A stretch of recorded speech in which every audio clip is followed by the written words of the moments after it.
Merhaba hanımlar, ben Sefişinen Emekleri. Rabbim cümlenize sağlık, sıhhat, afiyet versin. Kanalıma hoş geldiniz bu arada.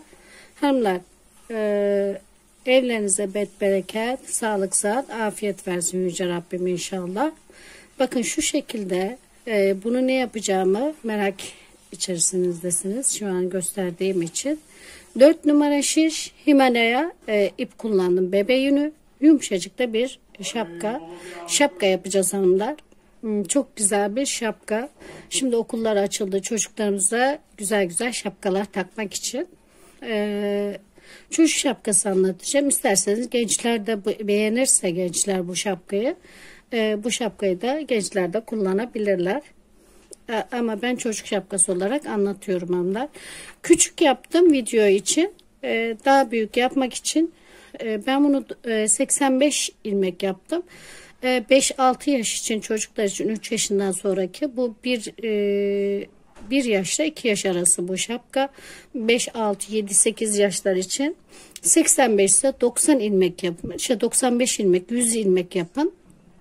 Ondan sonra kafa ölçünüze göre de yapabilirsiniz tabii ki. Mezureyle ölçün, ona göre ilmek atabilirsiniz.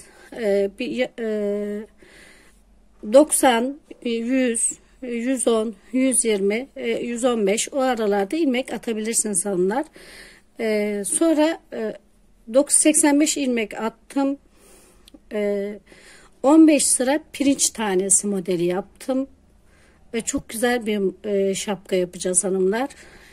Herkesin beğeneceği ve yapabileceği bir şapka. Kolay da. 15 sırada düz yaptım. Düzü 14 sırada bıraktım. Şimdi giderken kesim işlemlerini yapacağız. Şimdi ben bunu nasıl başladım? Hemen size onun anlatımını yapacağım. Erkek çocuklar için de şöyle yeşil bir iple anlatımını yapacağım. Kısa bir modeli nasıl yaptım ve kaç ilmek attım onu yapacağız. Bismillahirrahmanirrahim deyip hemen şu şekilde başlıyorum. Şöyle diyelim ki 85-90 ilmek attık şişimize. Şöyle bir miktar, bakın örgüye yeni başlayanlar için bilhassa şöyle biraz daha kameramı kendime doğru çekeyim. Örgüye yeni başlayanlar için bilhassa şöyle bir miktar ip ayırdıktan sonra şöyle iki parmağınızın arasıyla ilmeklerinizi atın. 80, daha küçük şapka için 85-90 ilmek, yani 0 yaş yapmak isterseniz 1 yaşa kadar ilmeklerimizi 80, 75-80 yapın hanımlar. 1 yaştan 2-3 yaşa kadar 90, 85-90. Ondan itibarında 5-5 arttırın işte yaşına göre. Bakın şu şekilde ben diyelim ki 85-90 tane ilmeğimi attım. Bakın ilk etap başlama tekniğim burada hanımlar. Şu şekilde pirinç tanesini öncelikle anlatacağım. Şu kenar ilmeğimi örmeden aldım. Şuradan bir tane, yalnız ilmeklerimiz tekli olsun, çiftli olmasın hanımlar. Burada kaç tane atmışım hemen ona bir bakayım. Denk gelmesi için tekli yapacağız. 86 değil, yani 85 tekli dediğim o. 2, 4, 6, 8, 10. Bir daha sayalım. 2, 4, 6, 8, 10, 12, 14, 16, 17. Tam tekli gelmiş. Kenar ilmeğimi örmeden aldım. Sonra düzle başlıyorum bakın. Bir tane düz yaptım. Buraya dikkatli bakın hanımlar. Pirinç tanesi bu. Sonra bir ters, bir düz. Şimdi bakın bir ipim benden tarafa aldım. 4 numara şiş kullandım. Yumuşacık da bir şapka oldu hanımlar. Himalaya ipini kullandım. Bakın ters yaptım. Düz yapıyorum. Ters yapıyorum. Bir ters bir düz. Bu taraftan şişlerim ilk etapta ilmeklerim tabii ki sıkı, biraz daha hafif şişimde tutuyor birazcık. Bu şekilde tamamını bir ters bir düz yapıyoruz. Kenar ilmeğini de hemen anlatacağım size. Bakın buraya bir düzüm, sonra da bir tersim denk geldi. Tekli yapacağız hanımlar, çiftli değil. Şimdi bu kenar ilmeğimi şöyle şu şekilde bakın. Buradan alacağım. Burayı bir şu şekilde yapalım bakın. Tırtık yapacağız kenarına. Şu şekilde alıyorum. İpim benden tarafta şöyle bir tırtık yapacağız. Şimdi ters gelen ilk etapta düz gelmişti bu. Şimdi ters gelen ilmeğimi düz yapıyorum bakın. Bakın bu öbür tarafta ters, bu tarafta düz. Bakın düz ve ters. Öbür şişime geçtiğimde anlayacaksınız. Şimdi terslerin ve düzlerin yerini değiştiriyoruz. Bir ters bir düz. Her iki taraftan da bir ters bir düz. Her seferinde her şişimizde ters ve düzlerin yeri değişecek. Bakın ters, düz ve ters.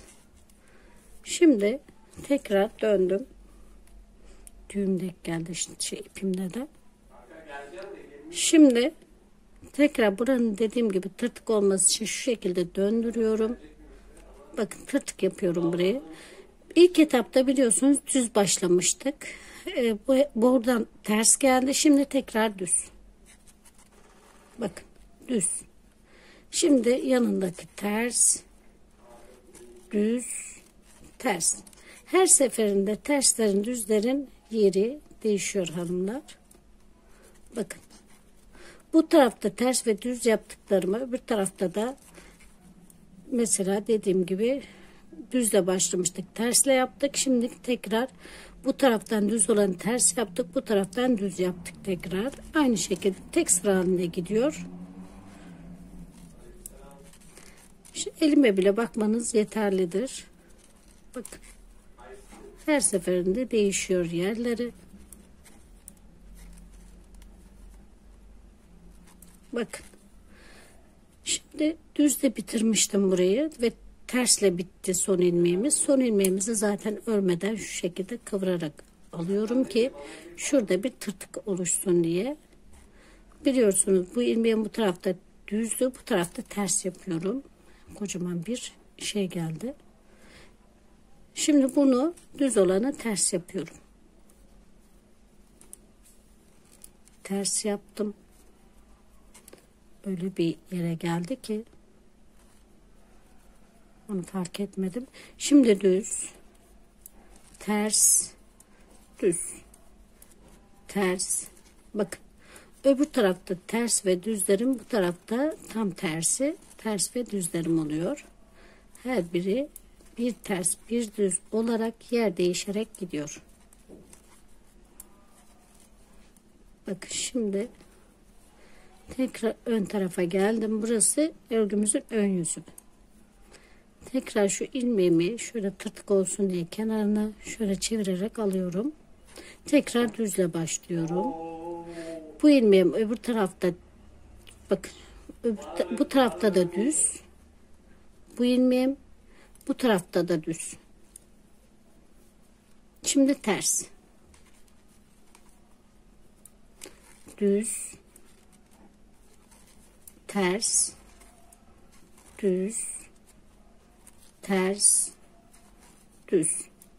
Bakın her seferinde dediğim gibi şişlerde ters ve düz yönlerini değiştiriyoruz. Tek sıra halinde gidiyor zaten. Şunu arka tarafa alalım. Düz. Aynı denk geliyor gördüğünüz gibi ters. Şimdi döndüm arka yüzünü. Tekrar şişimi bu tarafta. Şöyle de alabiliriz. Şu şekilde. Tırtık yapmak için kenarını ben uğraşıyorum onun için. Şu şekilde bakın. Çeviriyorum. Düzle başlıyorum tekrar. Ters. Düz. Ters. Bunu 15 sıra yaptıktan sonra hanımlar, ben iyice anlayın diye uzatıyorum modeli birazcık. Pirinç tanesi hanımlar modeli. Düz ve pirinç tanesi olarak gidecek. Zaten Şapkamızın atkı türü gibi olacağı için atkıyla bütünlüğü. Döndüm şimdi bakın. Tekrar buraya ters geldiği için düzle başlayacağım. Düzle başladığımda bu ters olacak, bu düz olacak, bu ters olacak. Bakın. Burada düzler ters, tersler düz olacak bu sırada. Hepsi bu kadar modelimizin hanımlar. Sonra da 15 sıra şöyle çeviriyorum ilmeğimi. 15 sıra tekrar düz yapıyorum. Hiçbir işlem yapmadan düz yapıyoruz. 15 sıra. Şimdi ben şapkamın kesimlerine geçeceğim. 15 sıra pirinç tanesi. 15 sırada düz örüyoruz. Ondan sonra kesim işlemlerine geçiyoruz. Bu şekilde. İsterseniz pirinç tanesini 20 sırada yapabilirsiniz. Bu tarafta ters. Bakın. Bu tarafta hepsi ters. Dediğim gibi 15 sıra, 20 sıra veya sizin şapkayı öreceğiniz büyüklüğe göre pirinç tanesini uzatabilirsiniz. Düzü değil. Pirinç tanesini uzatın. Pirinç model olan yerine 15 ile 20 sıra arası şapkanın büyüklüğüne göre. Sonra 15 sırada düz örüp kesim işlemlerini yaparsınız. Onu da bu tarafta düz örüp şöyle döndüm. Buranın tırtıklı olması için tekrar düz. Bu şekilde umarım anlatabilmişimdir hanımlar. Gördüğünüz gibi model bu şekilde. Her sırada ters ve düzler değişiyor. Sadece ve zaten düz olan yeri basit. Ben bu rengi biraz da erkek çocuklar için kullandım, yeşil rengini. Yapmak isteyen erkeğe de kıza da yapabilir. Bakın bu şekilde. Hepsi bu kadar modelimizi. Şimdi 15 sıra ördükten sonra tekrar bakın bu ilmeğimi şöyle çevirerek yapıyorum. Şurada bir tırtık oluşacak. Bu tırtıkları sonra toparlayacağız dikim için. Bakın 2 3 4 5 6 7 8, bakın 8 tane ördüm hanımlar. Şimdi kesim işlemlerini yapacağız. Buradan kesme yapmayacağız. Öbür taraftan da buradan kesme yapmayacağız. Ne demek istediğimi anlayacaksınız. Ve 8, bu 9, bu 10. İkisini bir kesiyorum bakın. Kestim. Bu şekilde keseceğiz. Tekrar ilmeğimi şöyle çeviriyorum. İkisini bir kestim. Şimdi 16 tane, 16, 17, 18. 1 2 3 4 5 6 7 8 9 10 11 12 13 14 15 16. Bakın 16 bir kestik, 17 bir tane daha keseceğiz, 18 ama bir tane daha öreceğim ben, 19 yapacağız çünkü öyle denk geliyor. Bakın şununla beraber kesimiyle beraber 19 yapıyor hanımlar. Bakın bu ilmekle bu ilmeğimi kesiyorum ama şu arkadaki ilmekle kesiyorum, düz olarak kestim. Şimdi tekrar şu ilmeğimle kesmiş olduğum ilmeğimi ördüm. Şu ilmeğimle de onu kesiyorum. Bakın. Arada kaç tane örmüş olduk kesimden sonra? 1, 2, 3, 4, 5, 6, 7, 8, 9, 10, 11, 12, 13, 14, 15, 16, 17 tane örmüş olduk. Tekrar 17. 1, 2, 3, 4, 5, 6, 7 8 9 10 11 12 13 14 15 16 17. Tekrar arada burada da 17 ördük. Burada da 17 ördük. Şu 18 ile 19'u kesiyorum. Kestim. Tekrar şu ilmeğimi çeviririm düz olarak. İkisini bir kestim. Tekrar 17 gelecek. 1, 2, 3, 4, 5, 6, 7, 8, 9, 10, 11, 12, 13, 14, 15, 16, 17. Şimdi bakın kenarda kaç tane kalmış? 2, 4, 6, 8, 10, 12, 14 tane kalmış. 17'yi ördük. Tekrar 18 ile 19'u kesiyorum. Kestim. Tekrar bunları kesiyorum. Bakın. Dikişe doğru bunu buradan tekli keseceğiz. Bakın bunlar ikili kesilmiş oluyor. Bu kesimi bu tarafa doğru kesiyoruz. Bu kesimi bu tarafa doğru kestiğimiz için yarı yarıya ilmek atmış oluyoruz. Bakın 1, 2, 3, 4, 5, 6, 7, 8, 9. Buraya 10 tane denk geldi. Bir ilmek daha almam gerekiyormuş bu tarafa. Kesimle beraber kaç olmuş bakalım hemen. 1, 2, 3, 4, 5, 6, 7, 8 olmuş. Buraya bir ilmek daha alsaymışım tam denk gelecekmiş. Problem değil. Zaten kesimleri yan yana gelecek. Hiç problem değil. Bu dikişler böyle geleceği için yan yana gelecek. Sadece kesim araları ayarlamak önemli.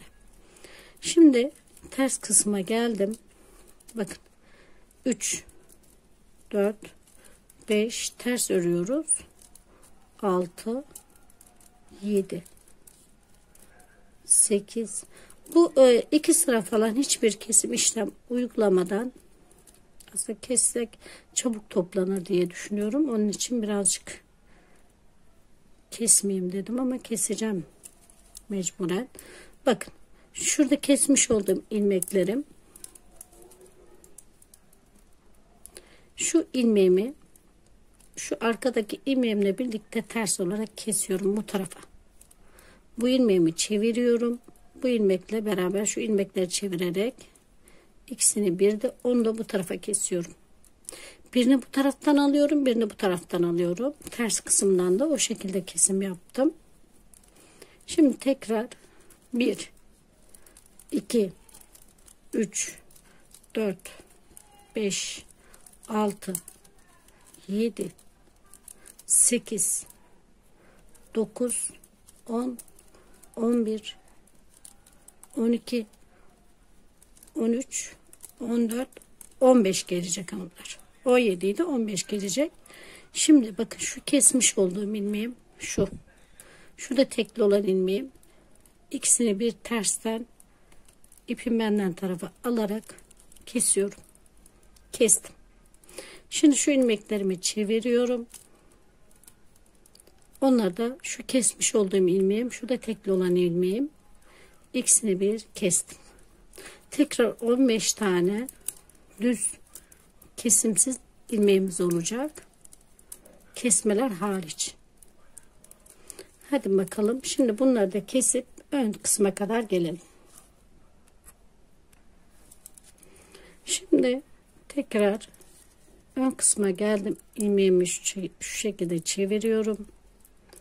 Düz örüyorum. 2, 3, 4, 5, 6 ve şu ilmekte şu ilmeğimi kesiyorum bakın. Tekrar kesme yerine kadar geldim. Tekrar kesme yerimiz kapatmalı oluyor. Bu şekilde gördüğünüz gibi kaç tane kesim işlemi koyduk? 1, 2, 3, 4 tane kesim işlemi koyduk. Şimdi 15 kalıyor da arada. 1, 2, 3, 4, 5, 6, 7, 8, 9, 10, 11, 12, 13 kalacak.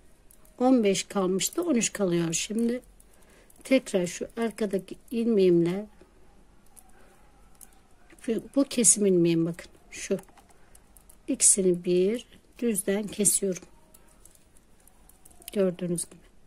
tekrar şu kesim ilmeğimle ikisini bir kesiyorum. Bakın. Kestiğim yerler belli olmaya başladı bile. Şimdi artık bu şekilde de keserek arkaya kadar, ters yöne kadar gelelim. Haydi bakalım. Şimdi ters kısma geldim. Tekrar bakın şu şekilde alıyorum ilmeğimi çevirmeden. Ters olarak örüyorum. Buradaki fazlalık ve eksikleri takmayın kafanıza. Bu dikişe girecek şapka bitiminde anlayacaksınız zaten. Nasıl olacağını. Baştan sona dikkatlice dinlerseniz hiçbir zorluk yaşamadan şapkamızı örürsünüz. Bakın. Şu normal ilmeğim, şu kestiğim ilmeğim, bakın geldim. Kestiğim ilmeğimle kesiyorum tekrar. Bakın şu ilmeğimi şöyle çevirerek, şu ilmeğimi de çevirelim. Düz olsun. Şöyle çevirerek ikisini bir, onu da bu tarafa doğru kestim. Her sırada ikişer ilmek eksiliyor artık. Şimdi kaç ilmeğim kaldı? Hemen sayayım size tekli. 1, 2, 3, 4, 5, 6, 7, 8, 9, 10, 11 ilmeğim kaldı hanımlar. 13'tü, 11'e düştük. Şimdi bakın bu kestiğim ilmeğim. Şurada keseceğim ilmek. Şu şekilde tersten kesiyorum. Kestim. Şu ilmeklerim bana ters geldiği için şöyle çeviriyorum. Onları da kestim. Şimdi bu şekilde ön kısma kadar gelelim. Ön kısımda tekrar göstereceğim. Ve o şekilde şapkamızın kesimini bitireceğiz. Haydi bakalım. Ön kısma geldim. Tekrar bakın. Burada ön kısımda tamamen burada ilmeğimiz az olduğu için bir kesip bir kesmeyelim bundan sonra. Burada şu ilmeklerimizin sayısı denk gelene kadar şurada bakın 2, 4, 6, 7 tane var burada. 2, 4, 5 tane var burada. 2 kere kesmedik mi? Arka taraftan keseceğiz. Bu taraftan kesmeyeceğiz 2 kere. O zaman dengelenir sayılarımız. Bakın şu şekilde tekrar kesim işlemini uyguluyorum. Bunları keseceğiz tabii ki. 1, 2, 3, 4, 5, 6, 7, 8, 9 kalıyor bu sıramızda. Her bir şeyde arada. Yani bunu burayı saymazsam 9 kalıyor her bir arada. Şimdi şu ilmeğimi çevirerek, bakın ters olanları çevirebilirsiniz. Çevirdim. Bunlar düz geliyor. Onları da kestim. Her bir sırayı artık bütün ikişer tane şu kesim ilmeklerimiz kalana kadar hepsini kesip gelelim. Şimdi hanımlar tekli kalmıştı. Şunları ördüm. Şunlarla kesim yapıp geldim arkadan. Bakın. Şu ilmeğimi örmeden alıyorum. Şurada ters yaparak, yani düz yaparak buraya çeviriyorum tabii ki. Şu ilmeğimi örmeden aldım. Bakın. Pardon. Kesim yapacağız bununla beraber. Bunu mecbur öreceğiz. Şimdi 2 ilmekleri kesiyorum. Hepsini. Bakın. 1, 2, 2 kesiyorum. 2 keserek arkadan da hepsini toparlayacağım. Bu şekilde 2 kestim hanımlar. Son kalan ilmeklerimi şu şekilde şişime takayım, bir yanlış oldu.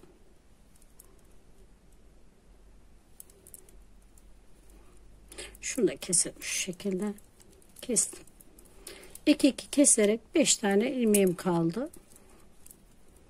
5 tane ilmeğimi şu şekilde hepsini bir toparlayarak kesiyorum ki hepsi bir kesilmiş olsun. Hepsini bir toparlayarak şöyle bir sivrilme olmadan kestim. Şimdi bu ilmeğimi kapatmadan şu kenar ilmeklerinden ilmek alacağız. Ya da burayı hiç koparalım. Koparttım. Şöyle iğnemize takalım.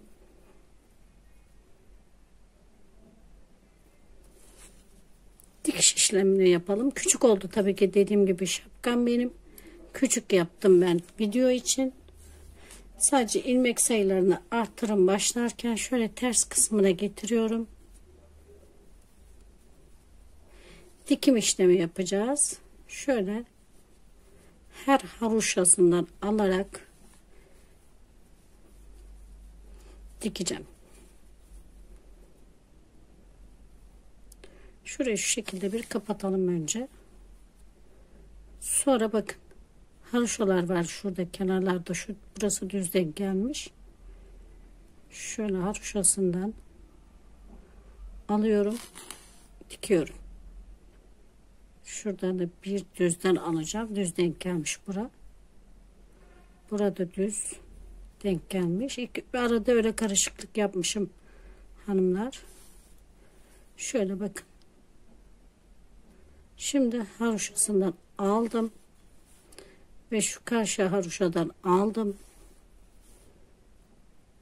Haroşalarını alarak modele kadar bakın dikiyorum. Şimdi ters kısmını görelim. Yüz kısmını görelim. Bakın bu şekilde bir dikim işlemi oluyor. Hiç de belli olmuyor hanımlar. Şuraya şeye kadar, modele kadar dikip geleceğim. Modelde tekrar göstereceğim hanımlar. Şimdi tekrar modele kadar dikip geldim. Tekrar bir buradan alarak dikiyorum. İkisini bir de alabilirsiniz tabii ki şu şekilde.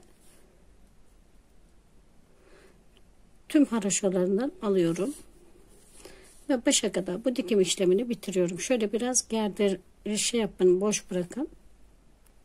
Bakın hanımlar, benim bebeğim var tabii, bebeğime büyük şapkam. Boy kısmı da şu şekilde, bakın tepesi bu şekilde oldu. Gördüğünüz gibi gerçekten çok güzel oldu. Şöyle kesimleri belli oldu. Biraz daha buralarını dikebilirsiniz. Biraz bol kesmişim buralarını. Hiç problem değil. Oraya pompon gelecek zaten. Pompon yapacağız. Bakın şu şekilde bir şapka oldu hanımlar. Bakın tepesi de bu şekilde.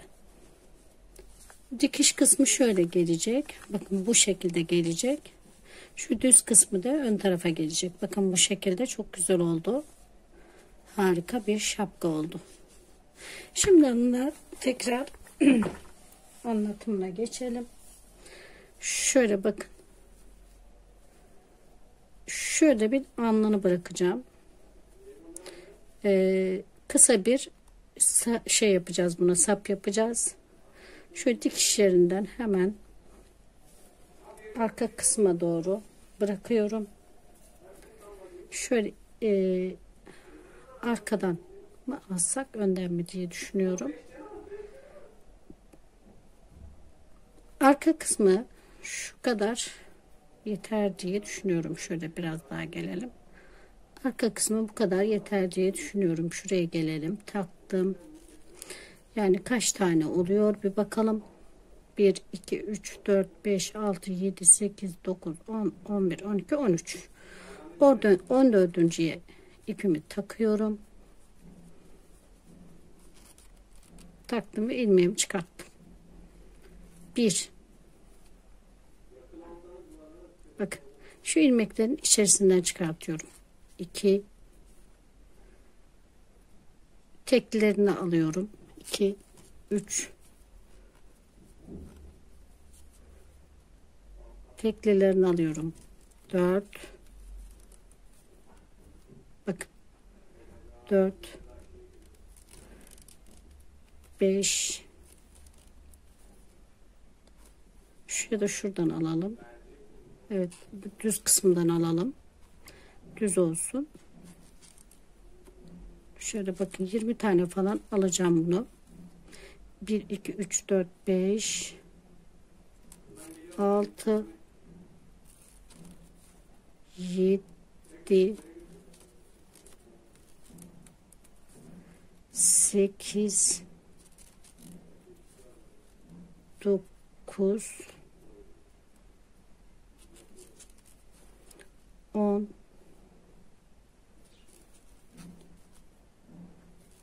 10, 11, 12, bakın 2, 4, 6, 8, 10, 12, 13. Hemen ben ayarlayıp geliyorum. Şimdi hanımlar 14 bırakmıştım burada ama vazgeçtim. 10 tane bıraktım. Çünkü arka mesafesi 20, 10 buradan 10 buradan bırakacağım. Arka mesafesini daha az bırakacağım. 2, 4, 6, 8, 10, 12, 14, 16, 17. Bir tane daha buradan alacağım. 9, 9 bırakacağım. Bir tane daha alacağım. 18 tane.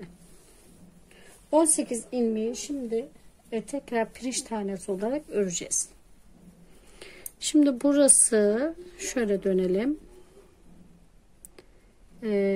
Düz ters gelmişti. Düz olmuş. Şimdi şu şekilde yapacağız. Bakın. Şuraya şöyle alıyorum. Şurasına bakayım hemen. Ters, öbür taraftan düz öreceğim. Bu taraftan düz öreceğiz. Şu ipimi şöyle alıyorum. Model değişmemesi için tekrar pirinç tanesi yapıyoruz. 2 sıra 3 sıra ördükten sonra buradan da sonra kesim işlemi yapacağız. Bakın bu şekilde geliyorum. Hemen bir ters bir düz. Aynı modeli uyguluyoruz.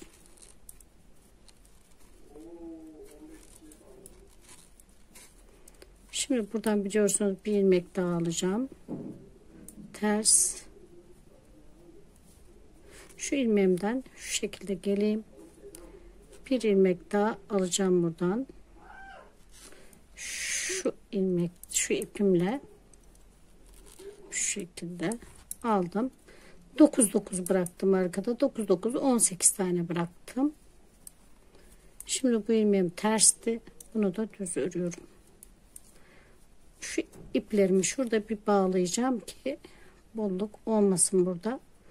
Aynı şekilde de öbür tarafını tekrar alımını göstereceğim. Tabii ki şunu bir yapalım önce.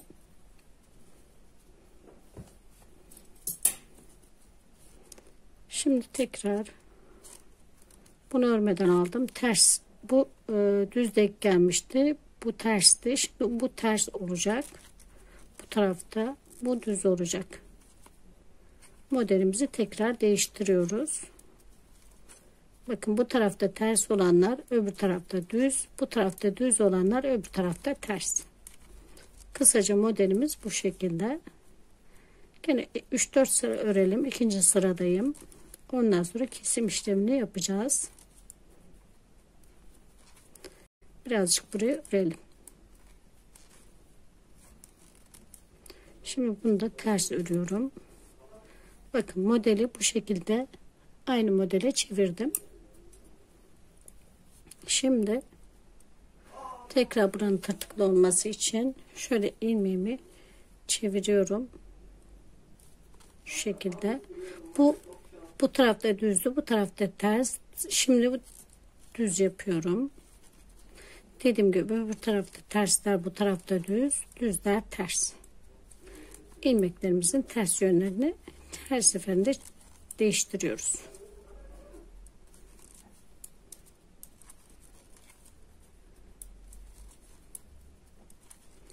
Şimdi devam edeceğim. 2 sıra daha. Hadi bakalım hanımlar. Bu şekilde devam edelim. Şimdi burası ters denk geldiği için bu şekilde bırakıyorum ve ters yapıyorum. Bakın bu ilmeğim düz olduğu için ters yaptım. Bu da düz olduğu için tekrar ters. Tersi de düz yapıyorum. Bu kadar yani modelimiz bu. Şimdi bir sıra daha yapıp geliyorum hanımlar. Bakacağım kaç sıra ördüğümü söyleyeceğim hemen size. Şimdi 7 sıra ördüm hanımlar. Kesim işlemi yapacağız iki kenarından da. O şekilde şeyi oluşturacağız. İpim dolaştı. Şimdi hanımlar buradan şu şekilde bunu örmeden alıyorum. Bakın tekrar burada düz denk geldiği için şöyle tersten modeli bozmadan kesim yapıyorum. Kenar ilmeğimi örerek tabii ki, ya da şöyle düz yapacağız ki modeli bozmayacağız. Çünkü burası düz olduğu için ters denk gelecek. Bakın düz ters. Modeli bozmadan her birinden kesim yapıyoruz şimdi.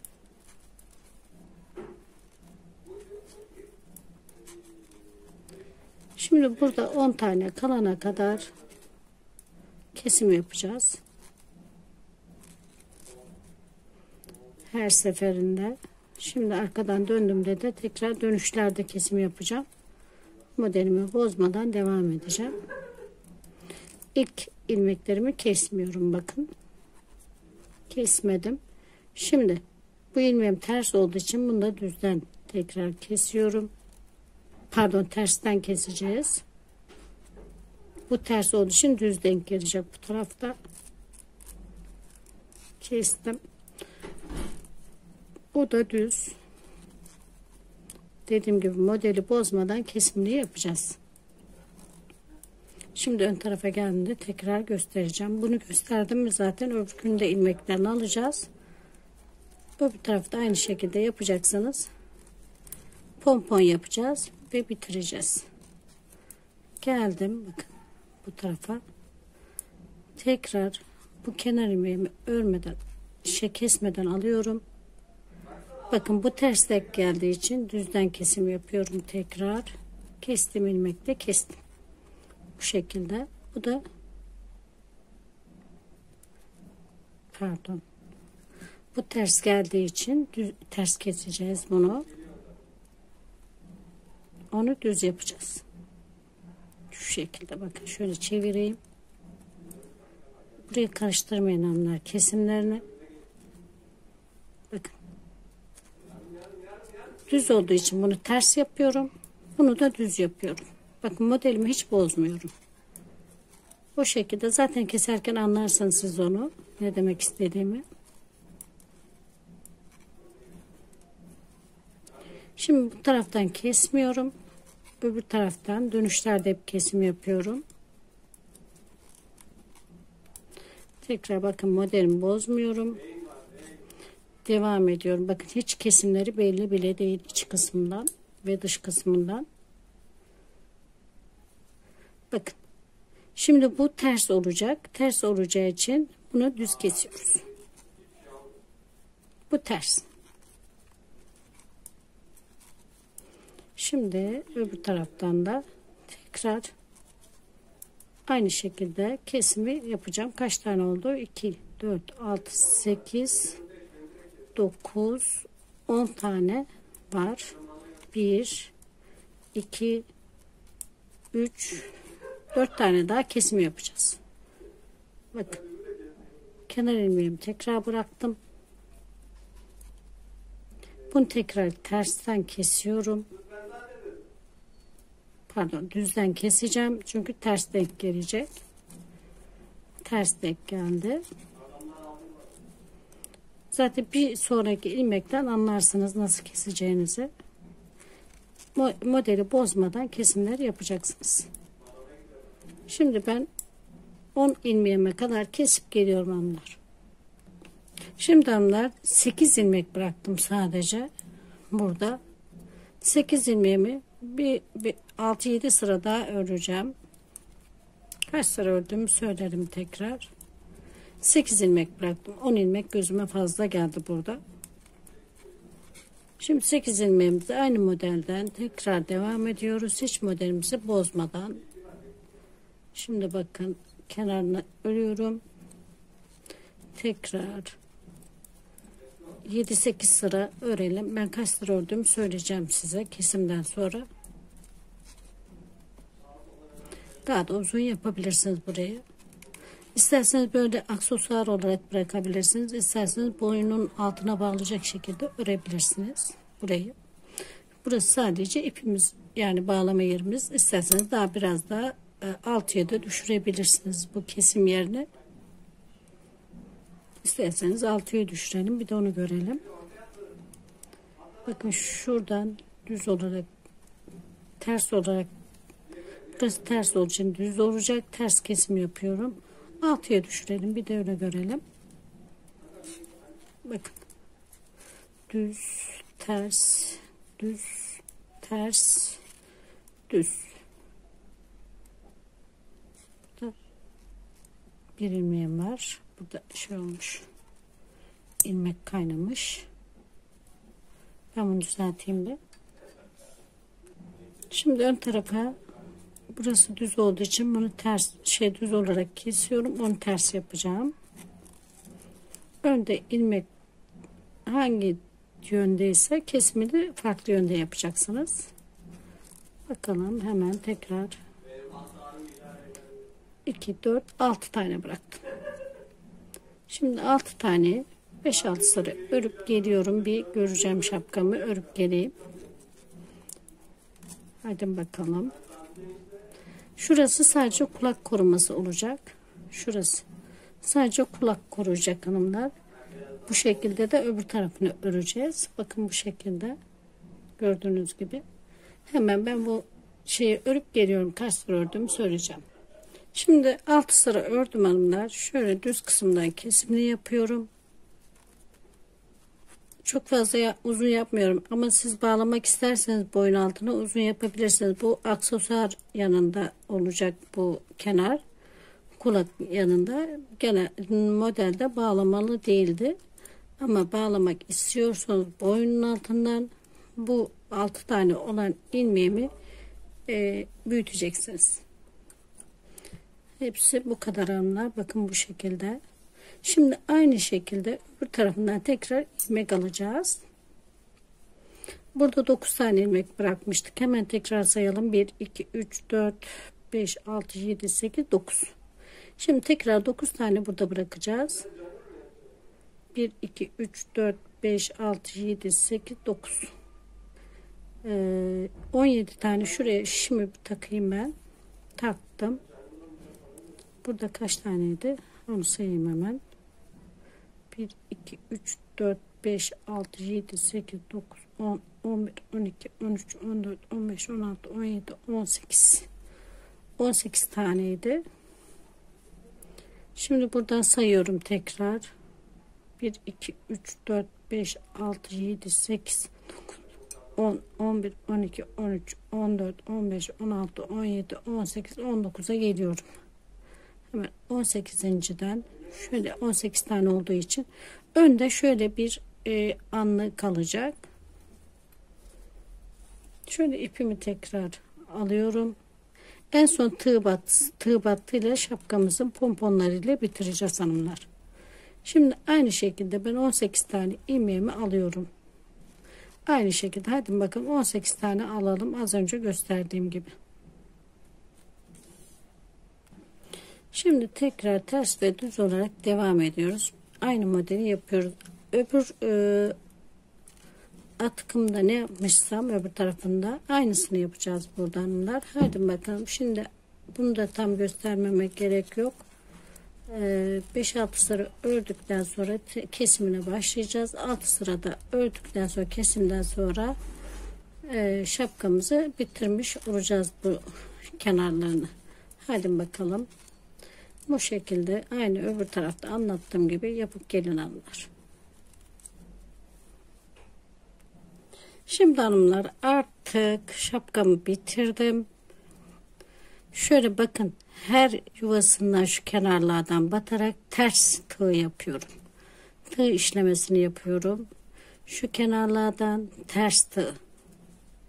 Bakın. Tek video anlatmak istedim bunu.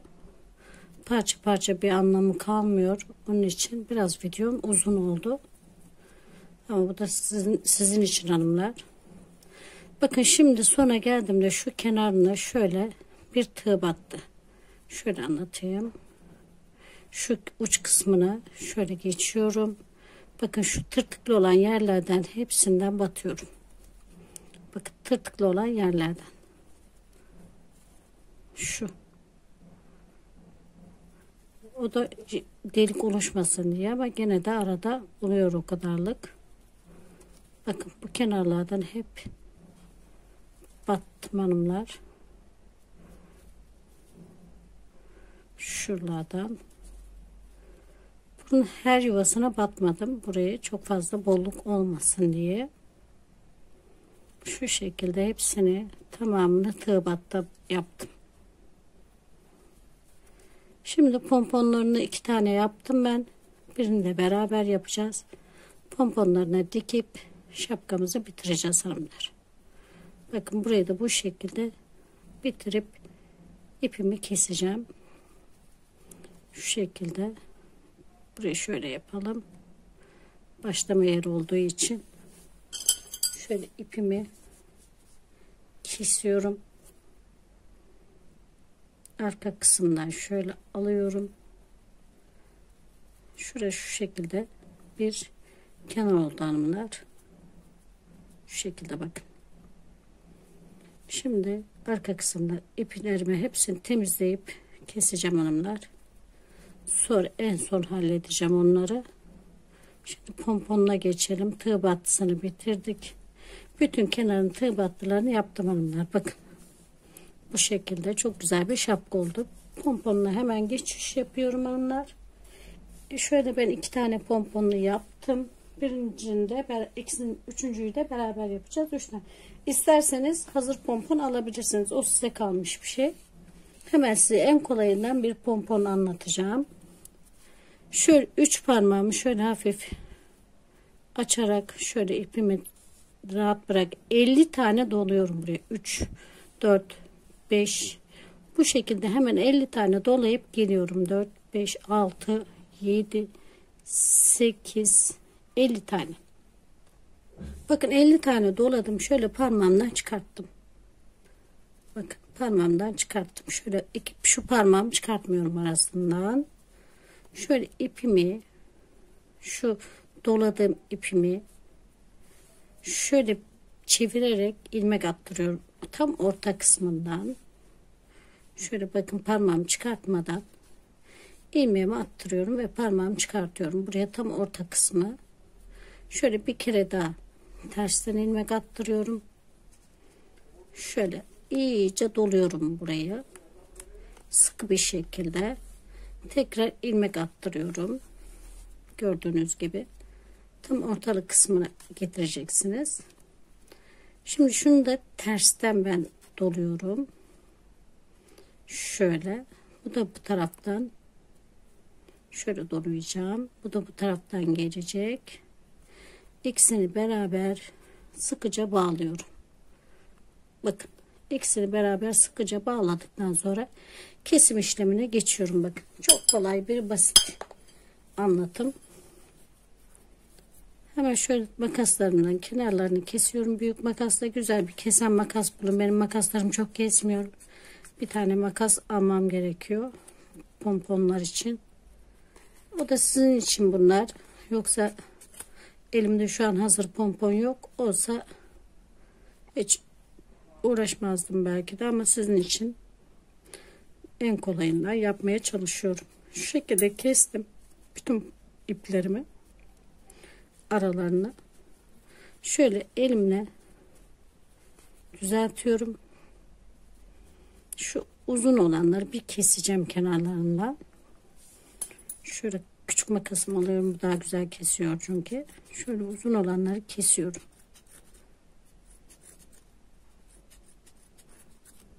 Şöyle döndürüyorum. Kesebileceğim şekilde onları da kesiyorum. Bakın çok kolay, basit bir pompon.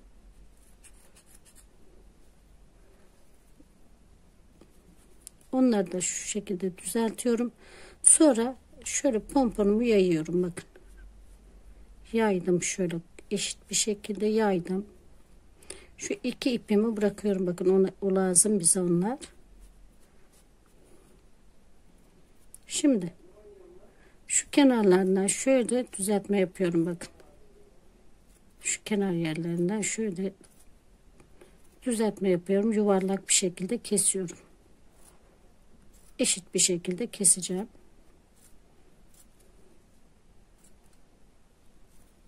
Çok kolay bir şekilde hemen pomponumu anlatmış olayım.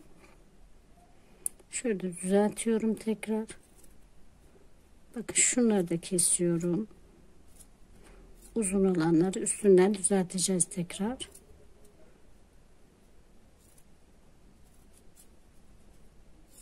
Bakın.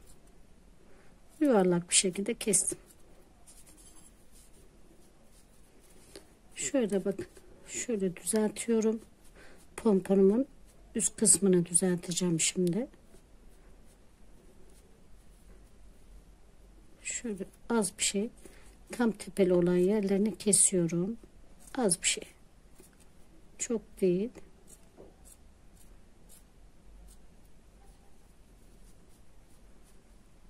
Şöyle.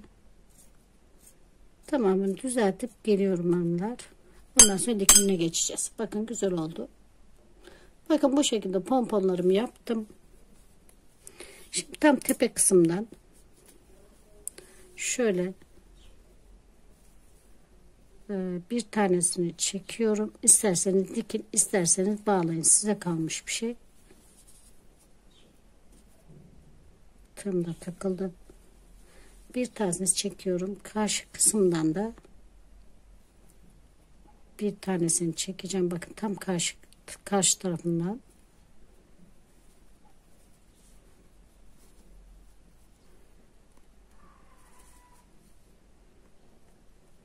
Bunu hemen sabitleyeceğiz buraya.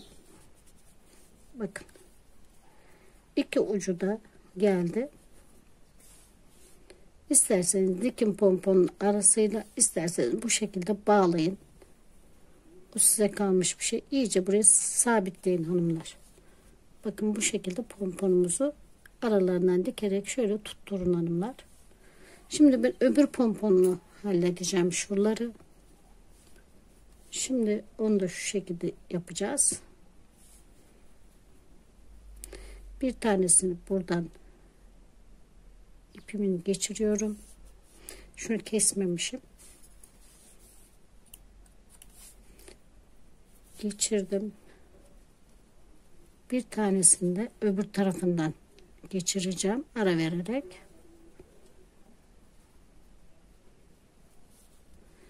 Bakın bu şekilde bir pomponlu daha taktım buraya. Hemen öbürkünü de takıp geliyorum. Tepeyi iyice sabitlemecek ipimi çektim ben. Şu orta kısımdan tekrar iğnemle iyice tepeyi sabitliyorum. Bakın. Sabitleyin ki pompomuz güzel olsun, güzel dursun. Tekrar aynı başka yerinden şu şekilde sabitliyorum. Bu şekilde pomponlarımı düzeltiyorum hanımlar. Hepsi bu kadar. Şimdi arka kısımdan da hepsini sabitliyorum. Ve iplerimi temizleyip geliyorum hanımlar. Daha ne olsun hanımlar, çok güzel bir şapka oldu. Şöyle bakın.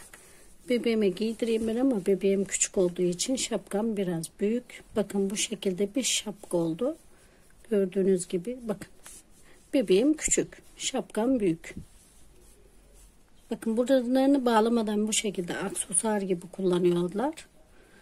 Bağlamak isterseniz buraları biraz şöyle büyük yapacaksınız ki alttan şöyle bağlayacaksınız. Çok güzel bir şapka oldu hanımlar. Ne diyeyim? Yapmak isteyen, beğenenler güle güle kullansın. Şimdilik hoşça kalın hanımlar. Safiş'in el emeklerine kalın. Allah'a emanet olun. Bakın arka kısmı da bu şekilde. Gördüğünüz gibi arka kısmı böyle. Ön kısmı da böyle. Haydi bakalım. Allah'a emanet olun.